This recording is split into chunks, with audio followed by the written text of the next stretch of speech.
Alright, on to pronunciation here. Okay, as a teacher, what you need to focus on. Most importantly, you have to be able to explain how to pronounce the sounds. Again, because a lot of them, they're not going to be familiar with, they're not going to be comfortable sticking their tongue out, for the TH especially. This, that, you know. That's why they're going to say thank you very much, thank you. So yeah, you really want to focus on how to pronounce those sounds. You want to, you know, if they're having trouble, give them detailed explanations on how to say it. And what helps is, again, demonstrating for them very clearly, exaggerating the motions or the movements, especially with the mouth so they can see. In a lot of Asian languages, here in Taiwan and also in like Japan, they don't really like to open their mouth very much. So they're not going to be very loud and very quiet. So I really kind of like to say, hey, I'm an American, and when you're speaking American English or North American English, English in general, you must open your mouth, you know, really kind of focus. For example, the word house. In American English, it would be house, ow, ow, really big. Canadian, a little bit softer, house. And more British English, say hose, it's more of an O instead of an ow. So, you know, if you can focus on getting them to really, you know, get those vowel sounds, things like that out. Exaggerate, focus. Alright, so in order to tell them how to make that sound, you need to be able to tell them what to do. Where to put your tongue, how, you know, the voice, the voiceless, things like this, you really need to kind of explain. So, you need to kind of have that understanding of the anatomical, you know, the mouth, the tongue, the teeth, the lips, the throat, where are you saying it? Is it high in the back? Is it low in the front? Things like that. So, for example, teacher, in Mandarin, here in Taiwan, people say lao shi. Lao shi. In Beijing, they would say lao shi, shi. Get that kind of like, got to roll the tongue up. It's very distinctive, yeah? And there's also, for example, green in Mandarin is yu. Oh, no, it's fish. Yu is green. So, green fish, yu. You know, I really have to think about that, because we don't have that sound in English. I have to think, okay, I'm going to say O, but say E. Yeah, it takes me a while to have to figure out how to do it. I'm slow. So I keep that in mind when I'm trying to get the students to say a sound that they don't have in Mandarin. So keep that in mind of how to explain how to make that sound. Okay. Again, North American English is what's most common. It is the preferred accent here, but I think it's extremely important for students to know about and be exposed to a multitude of accents, because that is the current state of global English. You've got to be able to hear the word over the accent. And so I know North American is preferred, but we've got teachers from, like I said earlier, how many different countries, and I think that's a good thing. So, So Jennifer? Yes. Before, like, in the Russian one I've taught in, like, we had to teach with an American accent. Yeah. Certain pronunciation. So is that what we need to do here too? Like? I would say, I don't think you need to change everything about your accent. I think that you can point out, you know, definitely you want to teach the students the North American is preferred, but, you know, obviously you're going to say certain words differently. Maybe take that opportunity to say, oh, here's an example of how North American English is different from the English I speak, my accent. I personally would use that as a chance to educate. Yeah. Yes? Catherine mentioned, and my Michigan as well, I mean, it's funny because the kids are so used to the North American English, on one time I said to ask you something. They don't understand ask, but when I say ask, then they Yeah. you know, Like ask, bathroom ask. and classroom. Yes. Bathroom and classroom, yeah. Bathroom, classroom, Yes. bathroom, At classroom. least bathroom, classroom. Yeah. How do you say Tuesday? Tuesday. Tuesday versus Tuesday. Tuesday. Yeah. So there are going to be these differences, you know, and I would also, for example, if you're teaching the word elevator, I would also say, you know, it's also called a lift.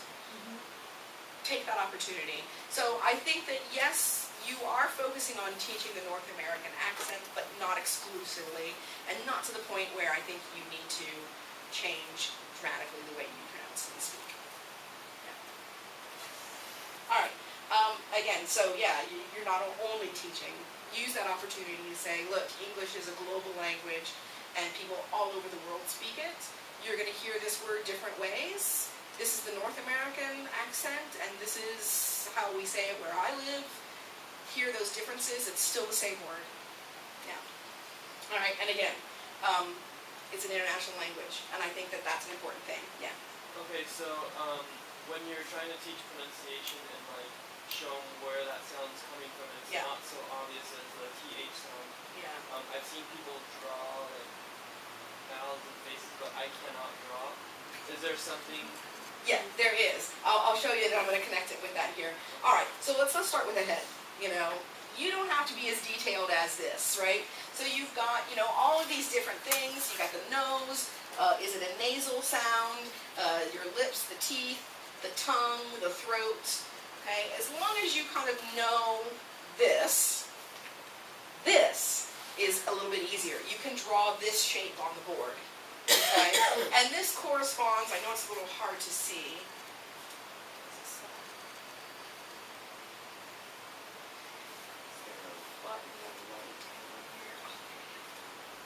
Here we go. All right, so this would be the front of the mouth, the top, front, so top front, top center, top back. Okay, and this would be bottom front, bottom center, bottom back, and this is kind of the middle part of the mouth. So if you kind of think about like where do you say certain sounds, like for example C, E, E, E, E, where are you saying it? C, E, it's kind of the top front where the sound is coming from. Okay, see, hit, say, bed, cat. It kind of comes the E, A, N, A. You can also see how E, A, N, A. See how my mouth keeps dropping? That's kind of where that sound is being made. So if you can kind of show them that, you know, A, E, I, So part of it is where in the mouth you're saying it, but also is it front, is it back, is it top, is it bottom? So that's something you can use. Okay. Yeah. So like maybe like a picture for like little kids. Okay. Okay. So this is kind of how that top, back, front kind of fits in the mouth, right? So you can just do something really simple like that, you know, nose, lips, chin, right? And the line, the teeth, you can do something really simple. Okay, so you can kind of show them, here's where it would fit. Now here's a good example also. L and R. Definitely a difficult thing for students in Asia in general. Okay, l, r, la, la, la, la, la. So you can see here that's showing them la, la, la, where the tongue is. It's right there at the back of the teeth, or sorry, the back of the teeth are here. This is the top of your mouth, behind your teeth. La, la, la, la, la. And then the tip of the tongue touches the gum ridge behind the teeth. So, you know, something like this, you can draw, but you can also let them see when you're saying it. La, la, la, let them look. You know, that's I think, going to be a good way to get them to see too. And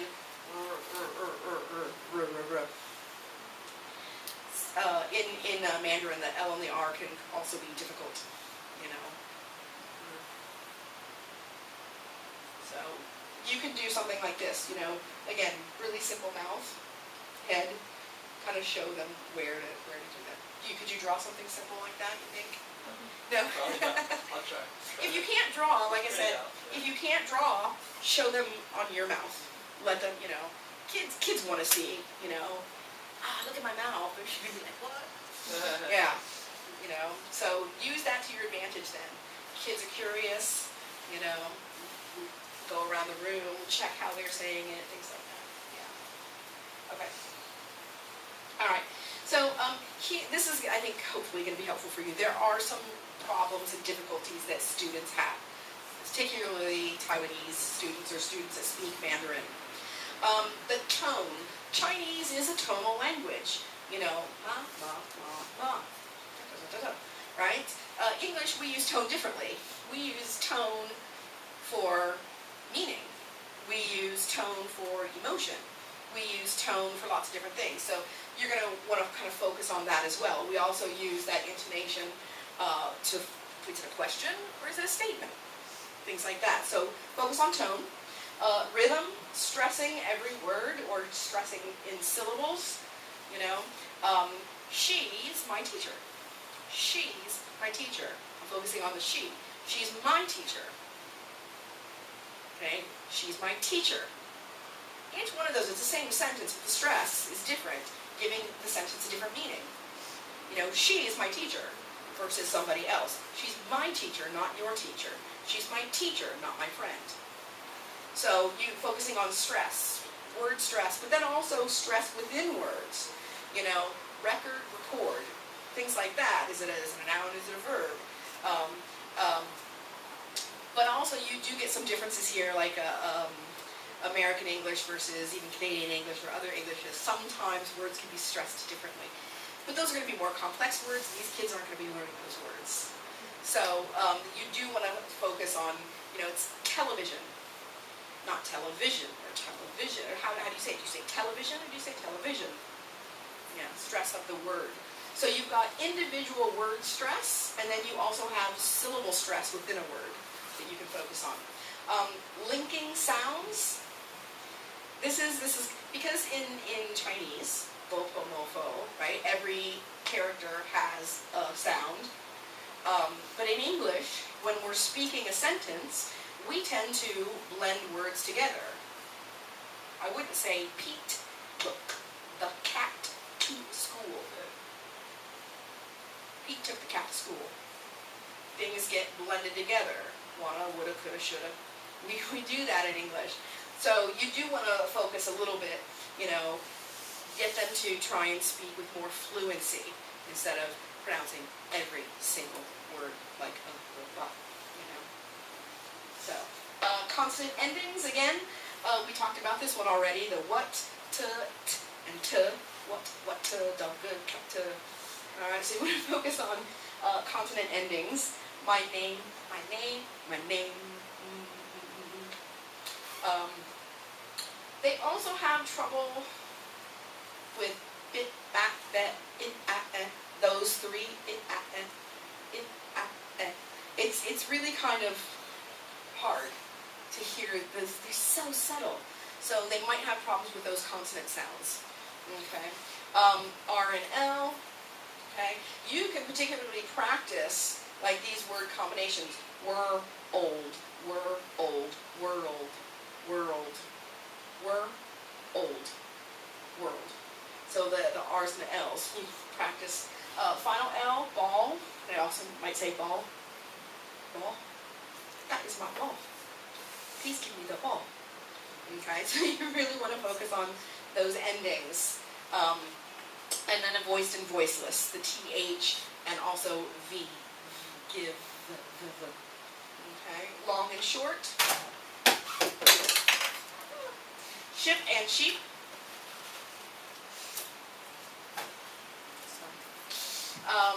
On this one, you can really focus on, again, the mouth. It, e. Get them to see the difference.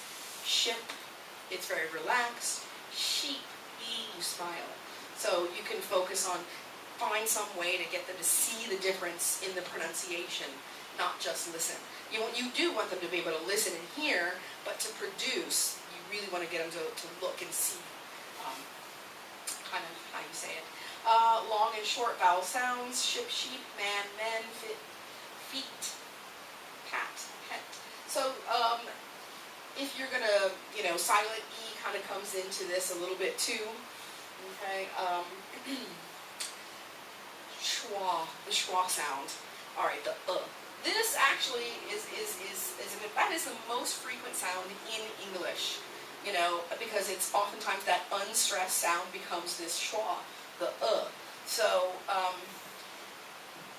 kind of knowing when that unstressed becomes that sound. So really kind of focus on that one. With Chinese, there's really no, right? So they would say, for example, I drink not, instead of I don't drink. So that's something we were talking earlier about, word order. A word order in Chinese is going to be different than word order in English. So there might be some problems with that. So you want to focus on negatives. And finally, prefixes and suffixes. We don't really have those in Chinese, but it's a good thing to kind of focus on in English, particularly for the older kids. They're going to get into the prefixes and suffixes. So I have a question about Yes. As a North American, how would you pronounce the A sound? Which Long A or short A? Apple. I say it different than you. What do you say? This is Almost like yeah, it's Apple. Apple. I would say A. Apple. So you say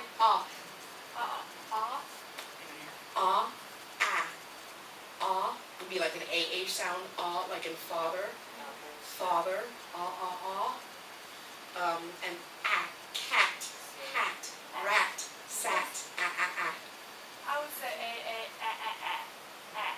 like apple and cat. But when I listened to the CD for those books, it was like it sounded like It depends on, I think, which one. If you're talking about like the ABC and story and the ABC and conversation, one of the people doing the recording was Canadian. Okay. So there's a slight difference. I wanted kids to learn because, like, for me, that doesn't make any sense. Because if I had to pronounce any word, even with what I would think was an American accent, it doesn't make sense. Yeah. So It can be a little problematic. The very first one, the ABC and story, was the first book that they wrote for the program. And it's been revised a little bit, but there were some issues, like ice cream. That didn't go quite well. So, take that opportunity to say ice cream is the long I sound, but I think it's been changed since to igloo, I think. But, so there are going to be issues like that sometimes, I think you might find. But I think some of that is it North American? Is it American? Is it Canadian English? Is it British English? So take that opportunity to say, sometimes, it's going to be a little bit different, but it's really still the same short A sound. But, you do want to try and get, like, as close as you can to what the target is. So, okay. Yeah, good. Good question. Okay, other errors quickly. The final voice stop, the P, T, and K problems at the end of words. Crept, T's at the end, P's at the end, and K's at the end of words. That can be problems. Again, B, D, and G versus P, T, and K in that final position. These are specific problems. The voiced fricatives, the fricative bathe and beige, those definitely they have problems with those. And judge, light and night, the L and N, L and W, problems. Those word final nasals, M, N, and the NG. Let's see here, W and V, R, W, L, Y. This is definitely one, Y, either in the initial position, like the word year. A lot of times they won't pronounce the Y, they'll say ear. I have a friend of mine, yeast is one of the hardest words for him to say, and he's in his 40s and he struggles with it. That initial Y, especially if it follows an, or precedes an E sound, yeast, year, can be weird. The TH, voice and voices, consonant clusters, the different vowels, again, short and long, and also some of those they're both the short vowel sounds, but they can be problems for students. All right, word stress, rhythm, contractions. This is a big one. Contractions. They will see the word and they'll say both of them. It'll say, you know, like, my name's Jennifer. They'll say, my name is. You know, they see the contraction and they recognize that contraction represents two words, so they'll say both words. So you really do have to stress to them, when you see the contraction, you must say a contraction. Yeah? And also, can and can't. Very difficult. Even for native speakers, if you know, there are times when we say it so quickly, I can do that, I can't do that. Can you hear that difference? Usually we shake our head when we're saying it as well, or you really stress the T at the end. I can, I can't. I can, can't. You know, so that one particularly, focus on the contractions. Linking and intonation. Okay.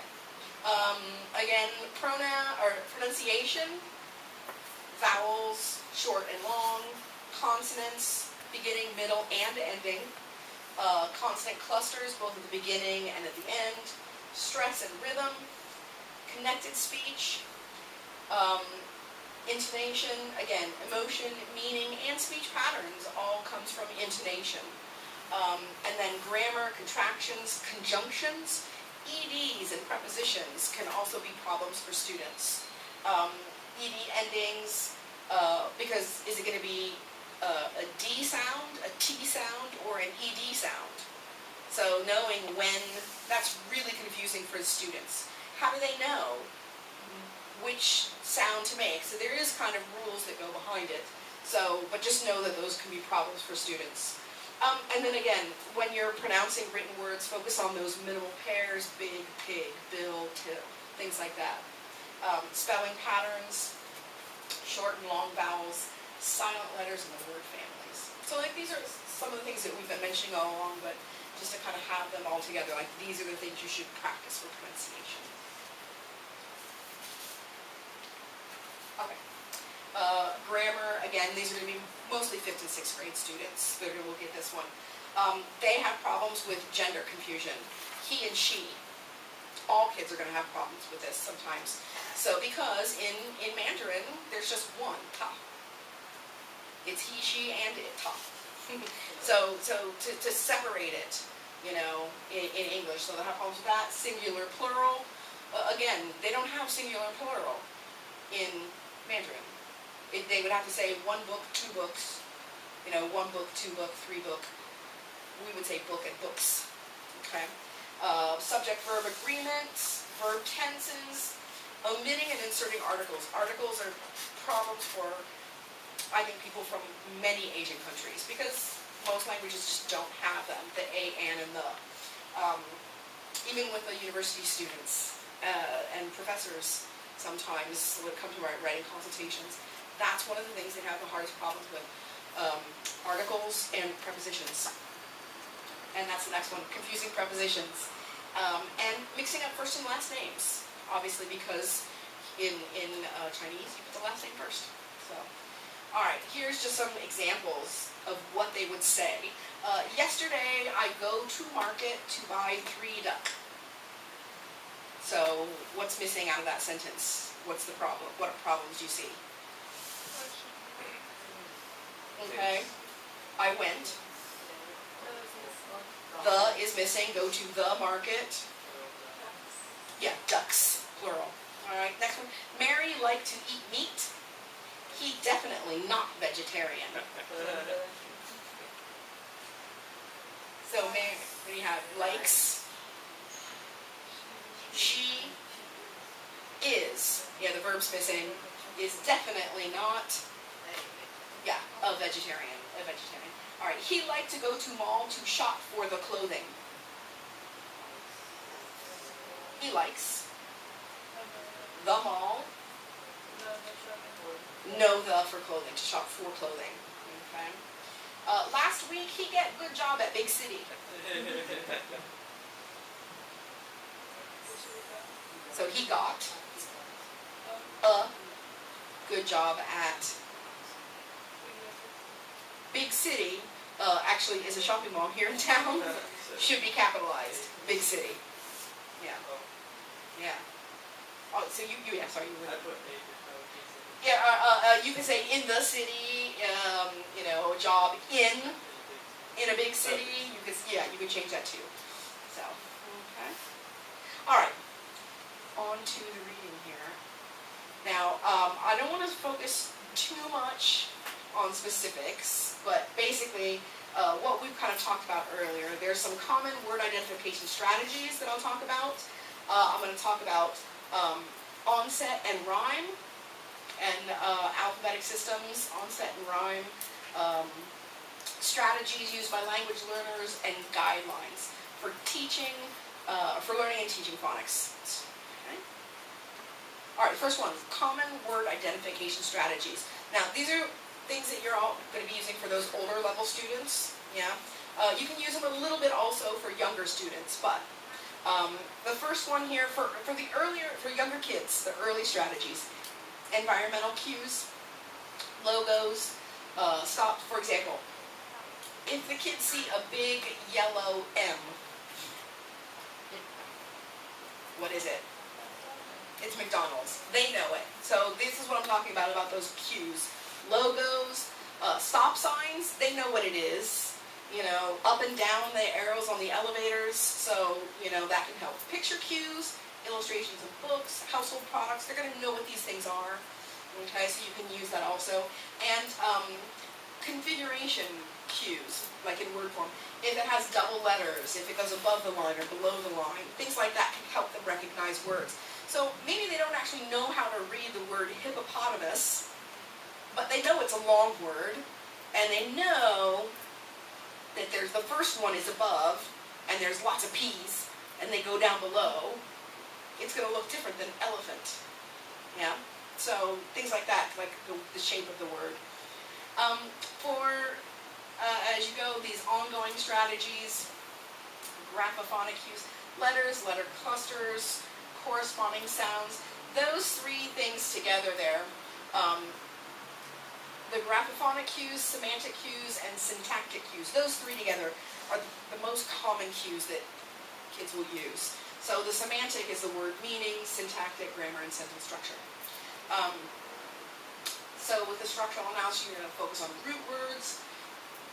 Again, in Mandarin, they don't really have this. We have this with English. You know, you get the root of the word, you can get prefixes and suffixes. If you can, especially with the older kids, kind of focus a little bit on that, then teach them that root. Whenever you see that root, it's going to help you figure out the meaning of a word. Yeah. Let's see here. And then background knowledge, context cues. For example, the word Davenport. Does anybody know what a Davenport is? No. Yeah. My grandmother used to use this word a lot. She'd say, why don't you go sit on the Davenport? Go in the living room, sit on the Davenport, watch the TV. So fun. Yeah. Yeah. So, you know, there are there's lots of different, a sofa, a couch, Davenport, I think is just maybe a local word in the area where she lived. But that's basically what we're talking about, this background knowledge. You don't know what Davenport is because you don't have that background knowledge. So, those are going to be some strategies that the kids will use. All right, and then some additional ones, those word families that we talked about, phonograms or spelling patterns, the act, bat, cat, fat, rap, things like that. Onset and rhyme. Okay, you notice here, R-I-M-E, not the R-H-Y-M-E. This rhyme, the onset is the first letter of the word or the first letter combination, the blend, at the beginning of the word, and the rhyme is the letters that follow that. So, ack, black. BL is the onset. ACK is the rhyme. And when you are rhyming, or HY rhyming, it's that last part that you're using. Black, sack, crack, things like that. Okay. All right. Here again, the onset and rhyme. That's a good thing to know. But also, you need to know that we have this alphabetic system, but kids are rarely going to use that. They're more likely to rely on this knowledge of onset and rhyme rather than the individual letters. Okay? Especially native-speaking children. The students, when they're learning, you need to teach them that, because that's what's going to help them later on in life to be able to read. These are the skills that they're going to be able to use to read words that they've never seen before. Okay, you need to teach them about this onset and the rhyme, and you know, connecting it to words that they already know. All right, and this is kind of when children are learning, they move from the whole first to the parts, back to the whole. Remember I was saying that they might recognize the shape of the word hippopotamus. They start with the whole, and then move to looking at the individual letters, and then move back to the word as a whole. So, you know, they're going to start with that. They'll learn whole print words first. They might remember letters and pronunciation. Then they might encounter words with letters and letter strings. Then they'll begin to learn pronunciation and parts of words. And finally, they're going to be able to encounter unfamiliar words and be able to make connections to other things. All right. These three strategies are used. The first one's sound letter knowledge. So the kid might see a word and say, okay, I think I know which letters go with the sounds I hear. So you maybe give them 3 different words, you say one of them, and they're able to identify which one it is. By, okay, I think I know what I'm hearing, and now I think I see the connection. The second one is actually visual memory. They actually remember that word. Okay, oh, I know this word, it's that one. Okay, and the third one, knowledge of words and word parts. They'll use this, okay, look, this is a brand new word for me, I've never seen it before, but I can use something I know about other words to help me figure out or help me spell this word. Okay, so if I give you a word you've never heard before, or never seen before, you don't know what it is, you're going to use these different strategies. Like I'll say the word Здравствуйте. Okay, it's Russian. Okay.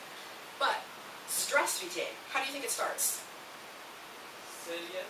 Okay, there's a Здравствуйте. Здравствуйте. Okay, it starts with a Z. You can hear that Z, right? So that would be kind of the first one. Okay, I think I know which letter I'm hearing. All right. Now, maybe it's a word that you really do know. Parallel. You know that word. You remember the word, right? Parallel. And the third one, schmeck. Okay, schmeck. It's a word I made up. But the point is, ek, ECK. You know words that have ECK. So again, you're going to use something you know about other words. Schmeck. You're going to go back. Okay, I know words that SHM, shma, shma, shma, ek. Oh, I know that, ECK. Okay, these are the strategies that they're going to be using if you teach them. All right. So, to teach reading, teaching phonics and teaching reading, not the same. Okay, then you use one to help teach the other one. Reading and spelling, you need more than phonics. All right, phonics is just that tool. It's a means to an end, and it's not the end itself. It's one of the cueing systems that we can use to kind of help the students, and it's just one strategy. There's other strategies like memorization or, comparison. Learners, they need to see the connections. You can't just teach them words and have them go out. You need to say, okay, I'm teaching these words, and you can use them to greet somebody. You can use them to ask questions. You can use this. You need to kind of show them what it can be used for. Otherwise, they just know a whole bunch of words. And then that happens here. Students will memorize, like, I know 1,000 words in English. That's great, but can you have a conversation? Yeah. So there's one thing learning vocabulary and knowing words, and then again, these are the older students, but you've got to teach them at a young age that it's not just about knowing the vocabulary. It's got to be used for communication, and it's got to be used. And the same thing for reading. It's a tool for them. So, all right, here are the last ones. They need to see the relevance of phonics. You need to show them that, look, if you learn the phonics, this is a strategy that's going to help you be able to read. You're American also? Do you ever hear of Hooked on Phonics? Or anybody else ever hear of the Hooked on Phonics? You've heard of this. It was a teaching method. They were selling it on TV. It was a method to teach your kids to read anything. Okay, yeah, that's one. They can pronounce and actually read out loud, but can they understand it? That's the other thing. There's knowing phonics is going to help you be able to read, but just being able to pronounce the words isn't the same as understanding.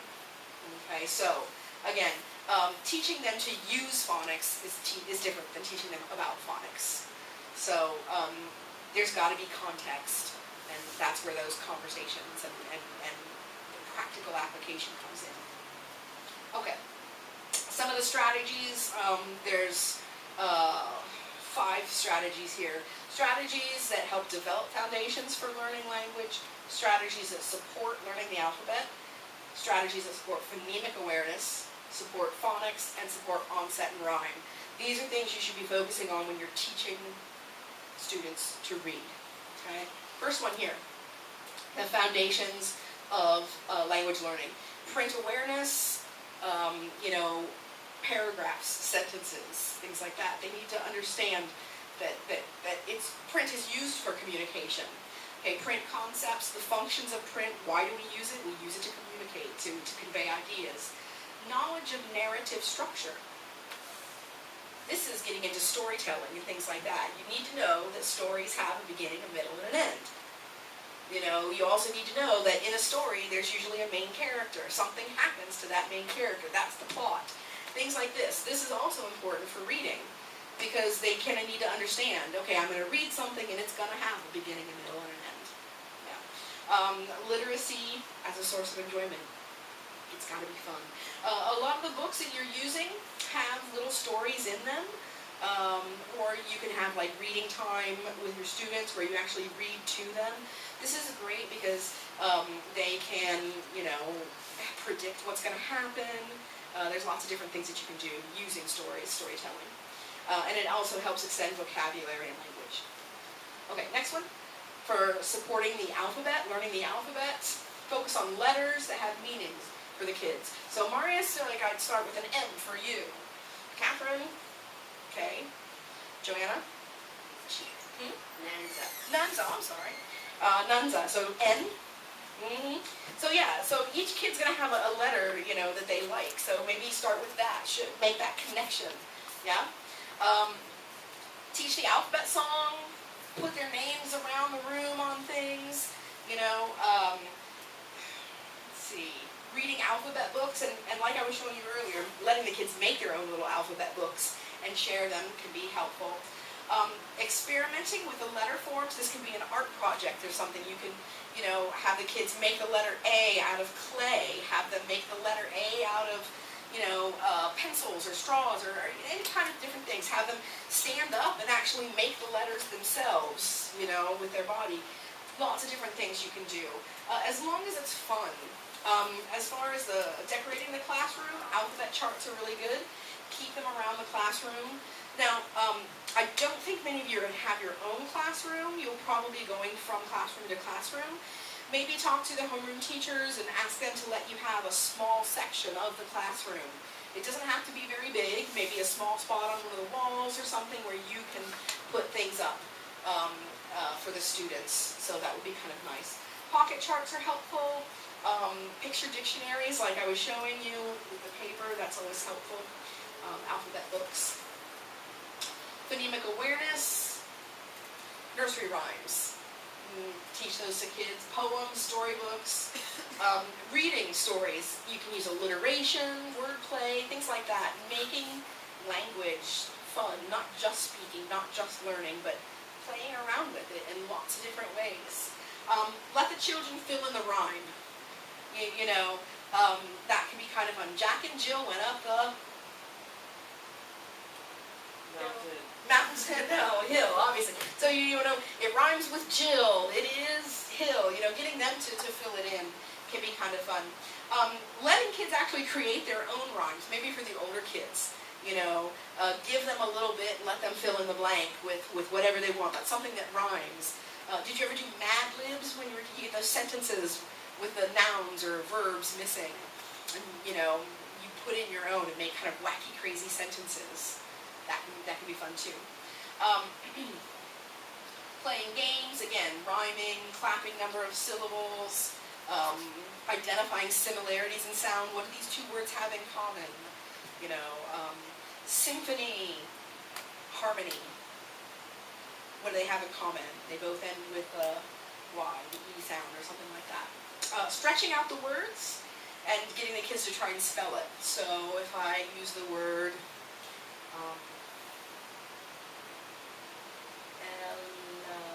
elevator, I say it really slowly, stretch it out, to give them a chance to kind of hear each little word, or each little letter in the word, and see if they can spell it. You know, things like that. You can, and then you can have a kid pick a word and come up to the front, and then they get to say it really slowly for the whole class to do. You can, you know, it doesn't always have to be you doing it. We'll include the kids. All right, strategy to support phonics.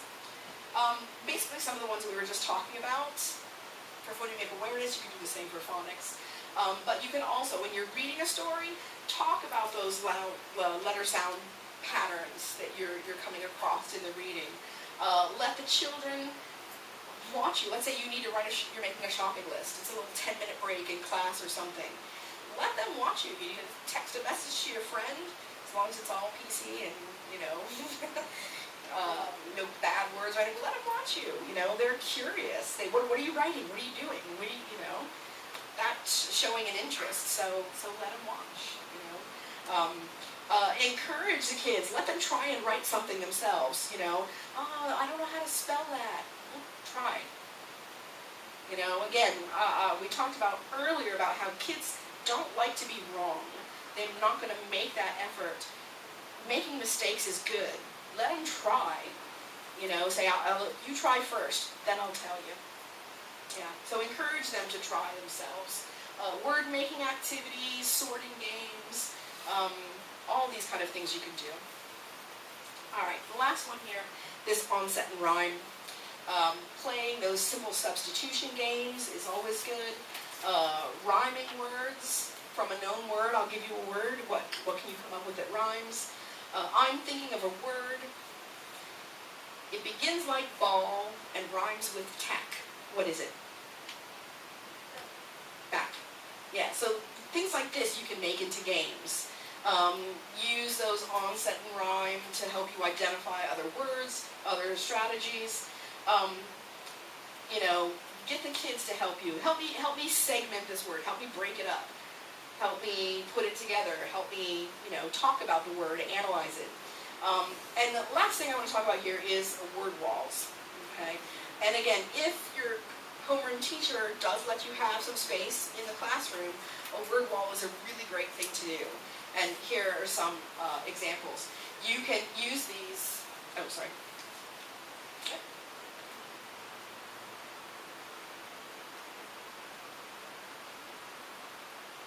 Oh man, there's the word walls.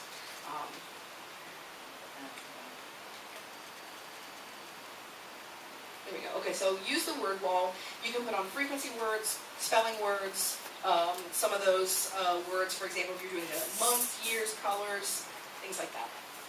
All right, so practice the alphabet. Get them to recognize the names, the letters, introduce names and sound differences. Start with small words and work up your way to bigger words. Use flashcards. A lot of the textbooks obviously are going to come with flashcards, so you want to use those. You can add a new letter every day or a new word every day. And encourage the kids to practice at home. Sometimes they'll have a writing book. They have them write the vocabulary words so many times, or have them write a sentence, make up a sentence, or describe something at home. And whatever you do read, make sure it's age appropriate. You know, obviously easier things for the younger kids, more difficult for the older. But even then, you still have to kind of gauge each individual class to see kind of where they are. Allow them to practice those unfamiliar words. Allow them to try and write words that they don't know. And really let them know it's okay to make mistakes, and we learn from our mistakes. And making mistakes can be a good thing. And they'll take more risks, and they'll practice more, and they'll try things. And that's kind of what really does help with reading. Okay. Things that you can do, activities, name charts, word walls, word families that I was talking about. You can play I Spy with the reading books. Okay, everybody, open to page 7.